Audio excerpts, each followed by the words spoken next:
ഞാൻ പോയിട്ട് വരാം. രാവിലെ ഫയലും കൊണ്ട് എങ്ങോട്ട് പോകുന്നേ? നമ്മളിപ്പം പുതിയ അഡ്രസ്സിലോട്ട് താമസം മാറിയില്ലേ, അപ്പോൾ അക്ഷയയിൽ പോയിട്ട് ആധാറിൽ അഡ്രസ്സ് ഒന്ന് അപ്ഡേറ്റ് ചെയ്തിട്ട് വരാം. ആധാറിൽ അഡ്രസ്സ് മാറ്റണേ. നമുക്ക് പണ്ടത്തെ പോലെ അക്ഷയയിൽ പോകേണ്ട കാര്യമൊന്നുമില്ല. നമുക്ക് മൊബൈൽ ഫോൺ ഉപയോഗിച്ച് വീട്ടിലിരുന്ന് തന്നെ അഡ്രസ്സ് ചേഞ്ച് ചെയ്യാനായിട്ട് പറ്റും. ഇതിനായി ആദ്യം myaadhar.uidai.govin എന്ന വെബ്സൈറ്റിൽ കയറുക. നമ്മുടെ ആധാർ നമ്പർ കൊടുത്ത് ലോഗിൻ ചെയ്യണം. ശേഷം OTP എൻ്റർ ചെയ്ത് കഴിഞ്ഞ് വരുന്ന വിൻഡോയിൽ ആധാറുമായി ബന്ധപ്പെട്ട വിവിധ തരം സർവീസസ് കാണാം.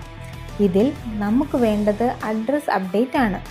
അഡ്രസ് അപ്ഡേറ്റ് ലിങ്കിൽ ക്ലിക്ക് ചെയ്ത് കഴിയുമ്പോൾ അപ്ഡേറ്റ് ആധാർ ഓൺലൈൻ എന്ന ഓപ്ഷൻ കാണാം. എങ്ങനെയാണ് അഡ്രസ് അപ്ഡേറ്റ് ചെയ്യേണ്ട രീതിയെന്ന് കൃത്യമായി അതിൽ നൽകിയിട്ടുണ്ടാകും. തുടർന്ന് പ്രൊസീഡ് ടു അപ്ഡേറ്റ് ആധാർ എന്ന ഓപ്ഷൻ സെലക്ട് ചെയ്യുക. ശേഷം ഓപ്പൺ ആകുന്ന വിൻഡോയിൽ ഡീറ്റെയിൽസ് എൻ്റർ ചെയ്ത ശേഷം പ്രൂഫായി നൽകേണ്ട രേഖകളും ഇതിനോടൊപ്പം അറ്റാച്ച് ചെയ്യേണ്ടതുണ്ട്.